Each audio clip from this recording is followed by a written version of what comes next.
बघा मागे आपण शिकलो एका आठवड्यामध्ये 5 वेळा कोणता वार येतो, कोणत्या तारखेचा येतो, शिकलो का नाही? कोणत्या कोणत्या तारखेचा येतो 5 वेळा वार? 29, 30, 31. हे लक्षात ठेवायचे. त्याच्यावरच हा प्रश्न दिलेला आहे बघा.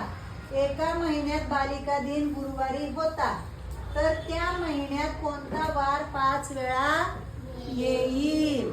आता इथं आपल्याला कुठलं लॉजिक वापरायचे? 5 वेळा येणारे वार शोधण्यासाठी तारीख कोणती लक्षात ठेवायची आहे? 29, 30 आणि 31. हे किती वेळा येणारे वार आहेत? 5 वेळा. आता आपल्याला दिलंय का बालिका दिन? माहिती का तुम्हाला? कधी असतो बालिका दिन? 3 जानेवारी. बरोबर. सावित्रीबाई फुलेंची जयंती आपण बालिका दिन म्हणून साजरी करतो. मग आता बघा 3 जानेवारीला काय आहे? वार गुरुवार. बरोबर, गुरुवार. मग आता मला सांगा, मग गुरुवारी अजून कोणती तारीख येणार सांगा? 3 आणि 7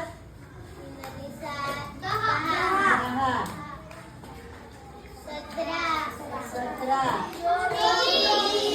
24 31. संपला विषय. महिनाच संपला. कारण जानेवारी मध्ये महिने दिवस किती असतात महिन्याचे? 31. स्वराज लक्ष आहे? जानेवारी मध्ये 31च दिवस असतात.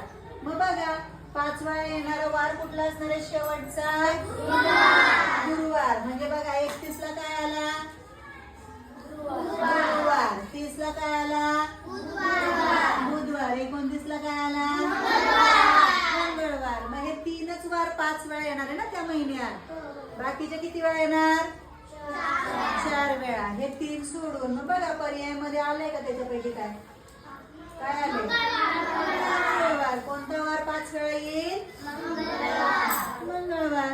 इतकं सोपं आहे. फक्त डोकं चालवायचंय तुम्हाला आणि लक्षात पण ठेवायचे. बालिका दिन कधी असतो? कधी असतो बोला की? 3 जानेवारी. तेच जर कळलं नाही तर गणित येणार नाही. म्हणून काय करायला लागतोय?